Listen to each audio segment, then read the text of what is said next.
Put on your running shoes, boys and girls, because it's time to run. For office, that is. Now that the filing deadline has passed, we thought it might be a good time to take an opportunity to get a first look at our local choices for candidates in the city and school board races.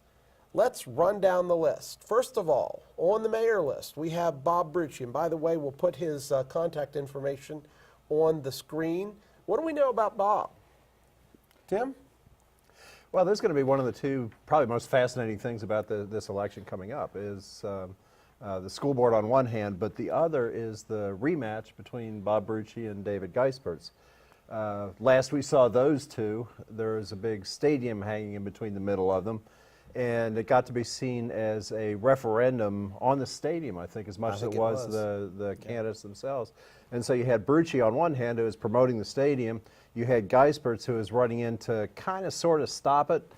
And then once Geispertz got into office, then he got a little more judicious about the stadium. Wait a minute, maybe this isn't such a bad deal after all. So now you have Brucci, who is probably still openly pushing the stadium against Geispertz, who is maybe kind of pushing the stadium.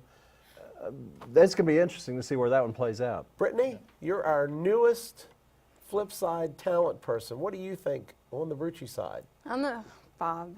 Bob's a wonderful guy. We actually kind of disagree on the most part, but I do admit that he cares a lot about Hagerstown. He cares about all the different organizations inside the Hagerstown boundaries. So I think he'll have a more aggressive approach for a lot of things in the city government. So it'll be interesting, like Tim said, to see the battle almost of, if you will, in the election. Ken? Well, you know, I really want to play some like Rocky II music right now. You know, 'cause, you know, it's the rematch. You know, but no, seriously. Adrian. Yeah, yo, Adrian, we did it. We'll see about that. You know, I like Bob. You know, Bob and I talk frequently. Dave Geispertz and he and I have had our differences. I'm going to leave it at that. But you know, I have nothing against the man.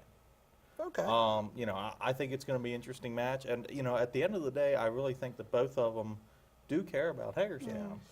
So, you know, the Herald Mail, if memory serves, back during the last election cycle, said something about, I think they came out for Brucci, if memory serves, and they said they thought David would be a good thing for the city, but not yet. He was too young, too inexperienced, whatever the case may be. What do we think about Dave Geispertz? He's obviously the one of the two top potential candidates here. Yeah, unfortunately, my memory doesn't serve. Okay. So I'm, you know, if I could remember what happened like a little bit into last week, I'm pretty happy. But yeah, but that sounds right. So I'll take your word for it. But I do think, you know, that as Brittany mentioned, this is going to be a campaign of style as much as anything else, because you have Bob, who is shall we say, very direct, Right. very straightforward. Yeah, did I say direct? And then you have David Geispertz, who goes about things the other way. He strikes me as more of a soft-spoken, behind-the-scenes consensus builder, and that's going to be another point the city has to figure out. Do you want somebody who's really going to be strong and powerful and perhaps offend some people in the process, or do you want someone who's a little more subtle but maybe isn't quite as results oriented? Well, and at the same time, too, you know, you're going to need to have someone who's willing to work with the county government as well. And, you know, that's going to be absolutely critical if we want Hagerstown to succeed.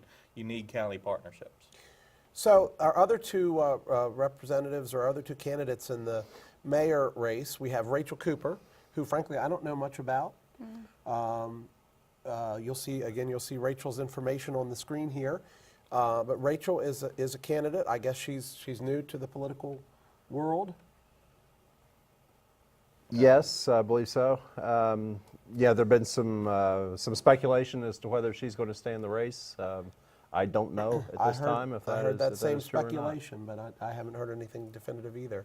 And then also we have Stephen Hemstreet.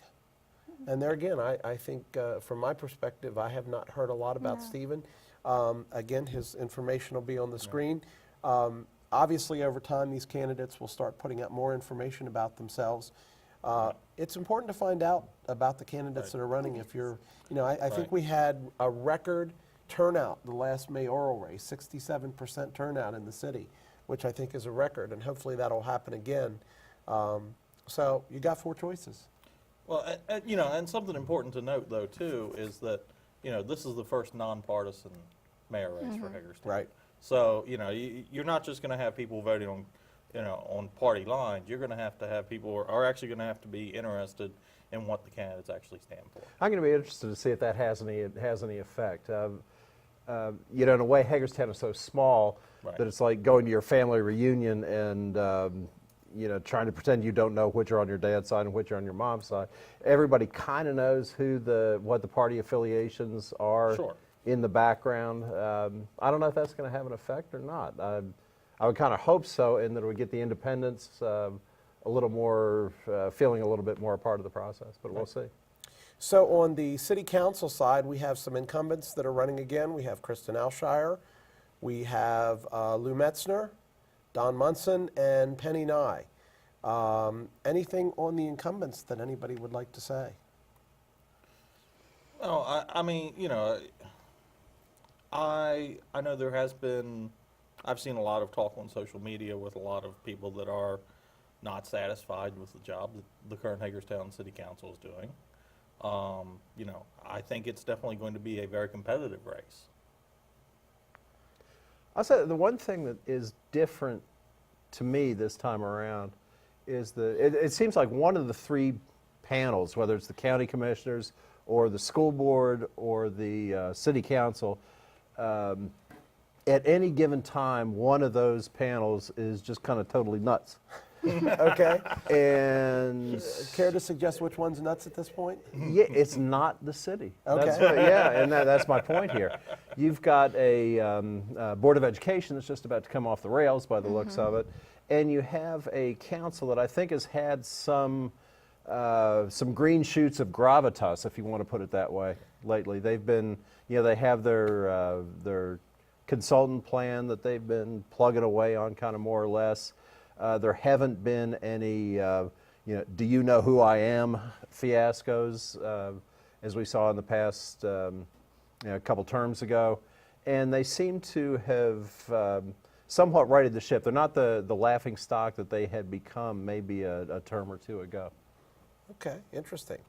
On the new to the candidate side, we have Brandon Scott, and I'm going to maybe pronounce this wrong, Boldiga.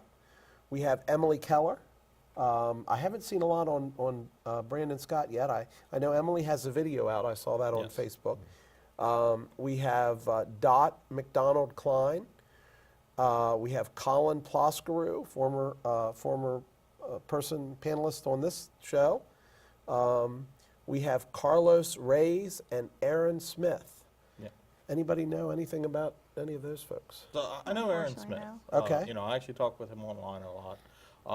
He is a, real run-of-the-mill, middle-class guy, and, he really believes in, not expanding the amount of taxes we're taking from people, but expanding the tax base. And, he has come out, he actually has a Facebook page. He has come out and he has said about, what he believes in, how he wants to see the city become better. So good on him for getting out in the front and talking about things. Cool. So on the school board side, we have some incumbents as well. Then we have some new folks there too. Certainly Wayne Ridenauer is on the incumbent side. And who else do we have on the incumbent side? Donna Brightman. I was very upset that we're losing Justin Hardings. Yes. I thought he was an excellent school board member. We have Peter Bickford, who's associated with What's Next and High Rock, who's running. Peter is obviously a very recognizable face in Hagerstown from his work with NBC 25. Anything on Peter? Nothing at this time now. Okay. We have anything on Donna or Wayne or any of those folks? As they said in Airplane, I'm 2 inches taller, I'm a better dancer, and a lot more fun to be with. But I think what is going to be happening here is it's going to be the, I think Justin was probably not going to get out until he saw that there were some people stepping up to potentially take his place and keep the four-member majority. That the, if you want to call it the establishment versus the Tea Party / Right. teacher union, that's going to be where the race is. It's not so much who, it's a matter of numbers. It's probably going to be 4-3, but which way? Is it Yeah. going to be 4-3 in favor of the administration, or is it going to be 4-3 in favor of teachers / Tea Party?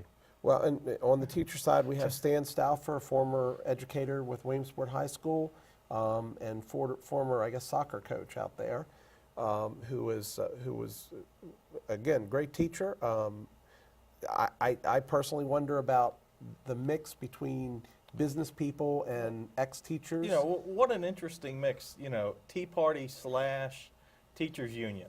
I mean, you know, who would think that would be even a possibility? It's like a combination of Trump and Sanders. Exactly. There you go. We have Robin Lynn Wyville, who obviously has politics in the family. Yeah. With her husband.